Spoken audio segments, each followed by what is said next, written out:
33. Miqueas, ¿quién hay como Dios?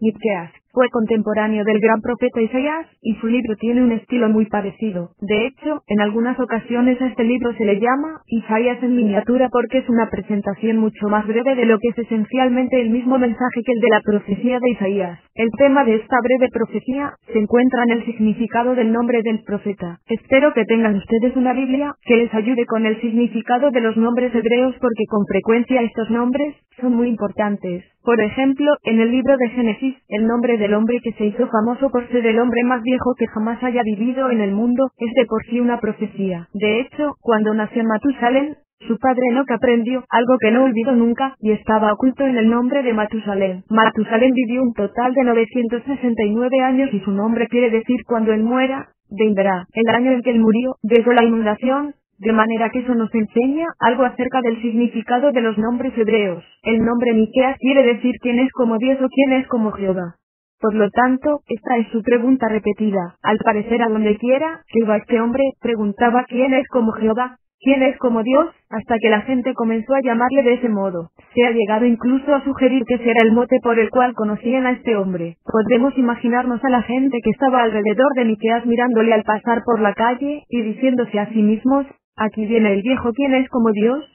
Como quiera que de esto es de lo que habla Miqueas en este libro, el tema del mismo es la santidad y el gran mensaje de Dios al mundo hoy es como ser semejantes a Dios, que es además el tema de la epístola de Pablo a los Efesios, y creo que es muy instructivo unir estos dos mensajes a fin de que nos demos cuenta de que el Antiguo y el Nuevo Testamento enseñan la verdad de muy diferentes maneras. Eso es lo que hace que el Antiguo Testamento nos resulte tan revelador y si no entienden ustedes el Nuevo Testamento lean el Antiguo. ¿Recuerda usted la historia del filósofo griego Diógenes? Era un hombre que iba todo el día con una linterna, buscando a un hombre honesto. Incluso a plena luz del día llevaba su linterna, para despertar la curiosidad. Cuando alguien le preguntaba a Diógenes por qué vas por ahí con una linterna a plena luz del día les contestaba, estoy buscando a un hombre honesto. Es como la búsqueda de Miqueas, capítulo 1, versículo 1, la palabra de Jehová que vino a Miqueas de Moreset en los días de Jotam, Agaz y Ezequías, reyes de Judá, sobre lo que vio acerca de Samaria y de Jerusalén. El libro se divide en 3 partes. Los primeros 3 capítulos describen el fracaso de la nación. Este es un mensaje que transmiten muchos de los profetas, pero en este libro lo que encontramos es una imagen de la falta de santidad y a continuación una maravillosa sección, en los capítulos 4 y 5, que es una visión del futuro, del que es semejante a Dios. Esta es una sección con una predicción, esperando la venida de Cristo, el Mesías. Los 3 últimos capítulos nos muestra la súplica que le hace Dios a esta nación. En el primer capítulo hay una imagen magnífica de Dios que se aproxima con el fin de juzgar a esta nación de Judá por causa de su amargo fracaso, y por no ser capaces de ser santos a pesar de que Dios les ha provisto todo cuanto precisan para ser semejantes a Dios. Eso es algo que nos resulta familiar, ¿verdad? ¿Por qué no somos nosotros santos? Tenemos todo cuanto precisamos, en el Espíritu Santo, para ser santos. Por lo tanto, este libro nos viene como anillo al dedo porque estamos en la misma barca. En la primera sección, tenemos una imagen preciosa y poética de un Dios que sale y desciende sobre este pueblo, capítulo 1, 3 al 5, porque aquí que Jehová saldrá de su lugar, descenderá y caminará sobre las alturas de la tierra. Debajo de él se derretirán las montañas, como la cera delante del fuego, se hendirán los valles, como las aguas arrojadas por una pendiente. Todo esto sucederá por la transgresión de Jacob, y por los pecados de la casa de Israel. A continuación Dios escoge a las capitales de estas 2 naciones. ¿Cuál fue la transgresión de Jacob? Samaria, es decir, la capital, el corazón de la nación. ¿Y cuál fue el pecado de la casa de Judá? ¿Acaso no fue Jerusalén? Dice, en el versículo 6, convertiré, pues, a Samaria en un montón de ruinas o un basurero del campo, y en viñedos. Haré rodar sus piedras por el valle, y dejaré al descubierto sus cimientos. Todo esto es una imagen de la destrucción que causarían los ejércitos de Asiria que, cientos de años después, asolarían el campo y destruirían todo cuanto hallasen a su paso. El profeta dice que este es el juicio de Dios. En los versículos 10 al 16, encontramos algo muy interesante, aunque en otro idioma que no sea el original, puede resultar difícil de ver. Estos profetas eran equivoquistas y aunque algunas personas dicen que un juego de palabras es la peor forma de humor, la Biblia está llena de ellos, pero a nosotros nos cuesta trabajo hallarlos si no entendemos el hebreo. Si pudiesen ustedes leer el original en hebreo, se darían cuenta de que hay un montón de juegos de palabra en los nombres de las ciudades mencionados por Miqueas. Dice el versículo 10, no lo digáis en Gad, ni os entreguéis al llanto. Gad significa llorar, y el profeta hace un juego de palabras con ese nombre, y, de esta manera, sucede en todo. Va escogiendo los nombres de ciudades, y los relaciona con el juicio de Dios. En este caso diría, no lloréis en la ciudad del llanto. En la ciudad del polvo, revolveos en él. Depliostra significa polvo. En la ciudad de la belleza quedará en vergüenza, pues ese es el significado de Zafir belleza. En Zalan, que quiere decir marcha, no marcharán. En la ciudad de los vecinos, acabarán con un vecino inútil. En la ciudad de la amargura harán amargo duelo. En el versículo 13, está Laquis, que quiere decir caballo, la ciudad del caballo o ciudad de un solo caballo. Miqueas dice, o habitantes de la ciudad caballo, es un juego de palabras tras otro. En el capítulo 2 se describe de un modo muy gráfico la total destrucción del pueblo, incluyendo los gobernantes, los profetas, las mujeres y los niños. En el capítulo 3, leemos el motivo por el que Dios les juzga de este modo. Miqueas ha estado buscando la santidad y la busca donde sería de esperar encontrarla, entre los gobernantes de la nación, entre los representantes de Dios, pero lo que encuentra es corrupción, opresión, soborno e injusticia por todas partes. Miqueas expone esta lamentable situación en Jerusalén y dice que el motivo por el que Dios está juzgando a este pueblo es que aquellos a los que les ha sido concedida la autoridad para actuar en nombre de Dios, se han olvidado de que son responsables ante Él. Esto es algo que siempre nos afecta, ¿no es cierto?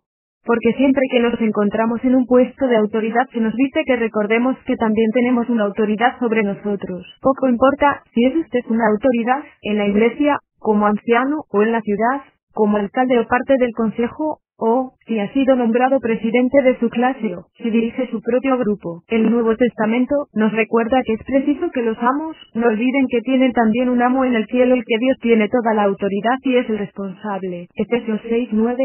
Por lo tanto, el hombre que olvida este hecho, usa el poder para su propio provecho, y eso fue precisamente lo que había corrompido a aquella nación. El profeta nos lo resume en el capítulo 3, versículo 11, sus jefes o gobernantes juzgan por soborno, sus sacerdotes enseñan solo por paga, y sus profetas predicen por dinero. Hay tres clases diferentes de gobernantes en la nación: los dirigentes espirituales, los gobernantes civiles, y los dirigentes morales, y aunque precisamente ellos debían haber sido santos, son los más impíos porque no han sabido reconocer que cuando el hombre ocupa un puesto de responsabilidad de cualquier clase, lo ocupa con el fin de representar a Dios. Esto se aplica incluso a los jóvenes que ocupan cargos en las escuelas. Estamos representando a Dios en esos cargos. Pablo dijo, no hay autoridad o poderes que no provenga de Dios. Romanos 13:1. Y eso no se refiere solo al gobierno civil, sino que se aplica a todos los niveles. Pablo les llama a los ministros de Dios para bien, y cuando los gobernantes, sean civiles, espirituales o morales, reconocen que son representantes de Dios,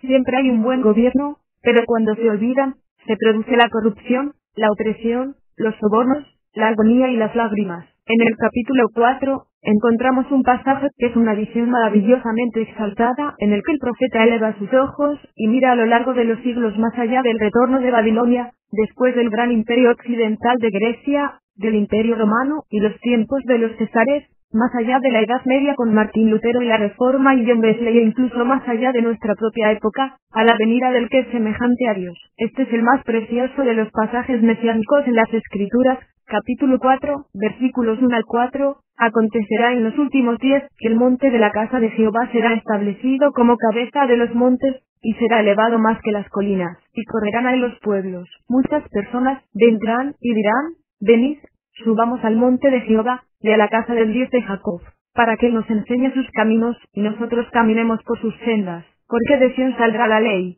y de Jerusalén la palabra de Jehová. Él juzgará entre muchos pueblos, y arbitrará entre naciones poderosas, hasta las más distantes, y convertirán sus espadas en rejas de arado, y sus lanzas en podaderas. No alzará espada nación contra nación, ni se adiestrarán más para la guerra. Cada uno se sentará debajo de su vid y debajo de su higuera, y no habrá quien los amedrente, porque la boca de Jehová de los ejércitos ha hablado. Eso aún tiene que suceder. Las naciones no olvidarán nunca cómo hacer la guerra. Nunca obedecerán a esta palabra de convertir sus espadas en rejas de arado y sus lanzas en podaderas, hasta que no venga aquel que sabe gobernar en santidad. El resto del capítulo 4 describe cómo se reunirá Israel y por fin derrotará a sus enemigos. El capítulo 5 empieza con un nuevo pensamiento. El profeta le dice a Israel, versículo 1, reúne ahora tus tropas, ciudad de tropas. Nos han sitiado. Esa era una imagen del ejército asirio, que se había reunido alrededor de la ciudad con vara, herirán en la mejilla al juez de Israel. Pero además es una imagen del día en que un gran ejército asirio, procedente del norte, descenderá contra Israel. El motivo por el que viene este ejército, se menciona en este versículo, con vara, herirán en la mejilla al juez de Israel.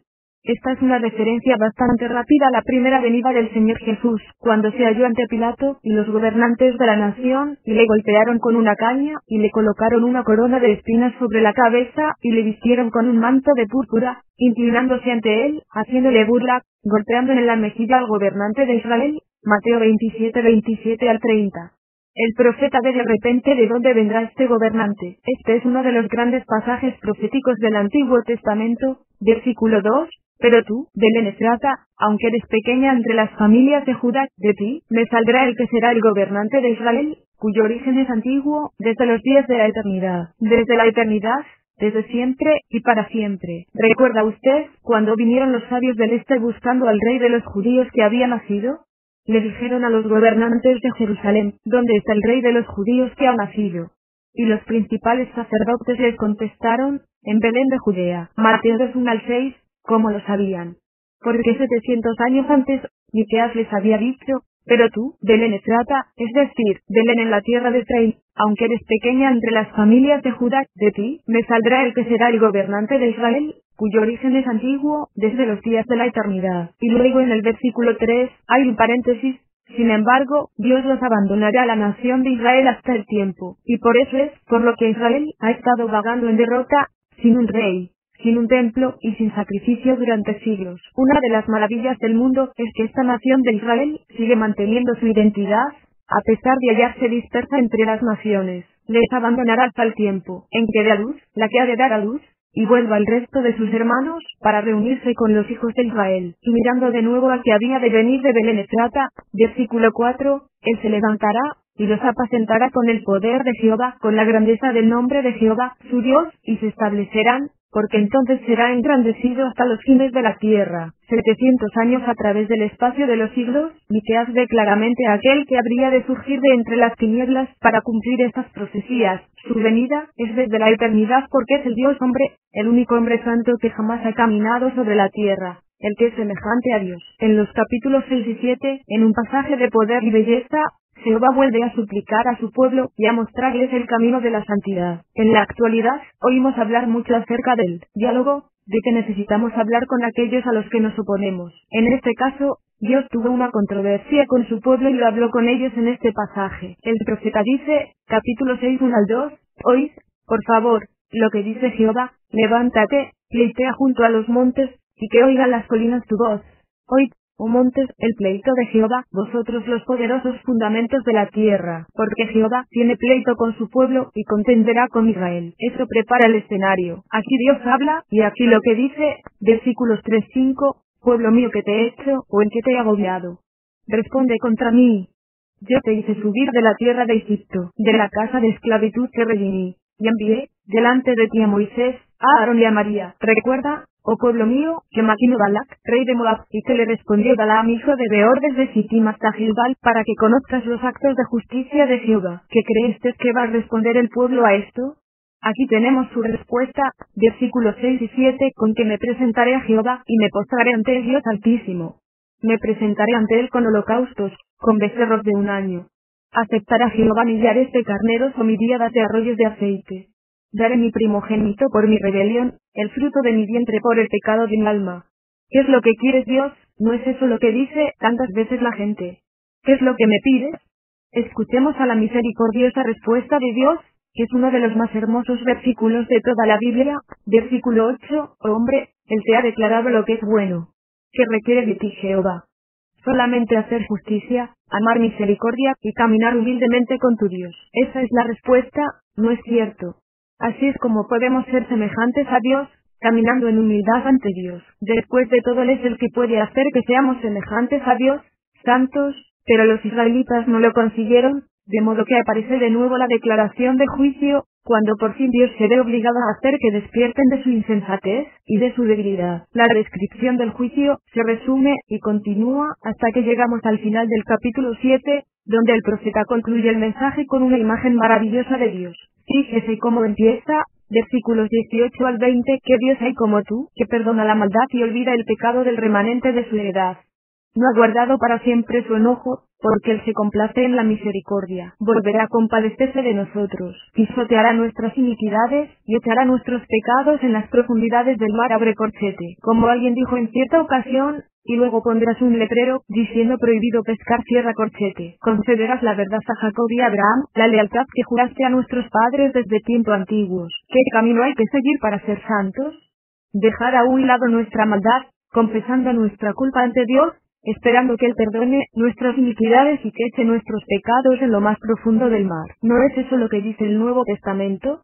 Si confesamos nuestros pecados, Él es fiel y justo para perdonar nuestros pecados y limpiarnos de toda maldad. Y Juan 1:09. ¿Cómo se puede caminar en humildad ante Dios?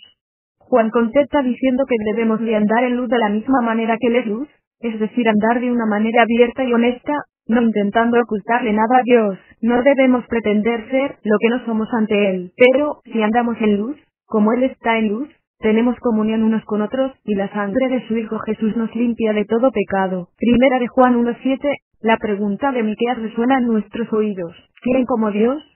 El único que es como Dios es el hombre que camina con el Señor Jesucristo, que es Dios mismo en el que es semejante a Él. Preparado para audio por Francisco Herrera Sanz.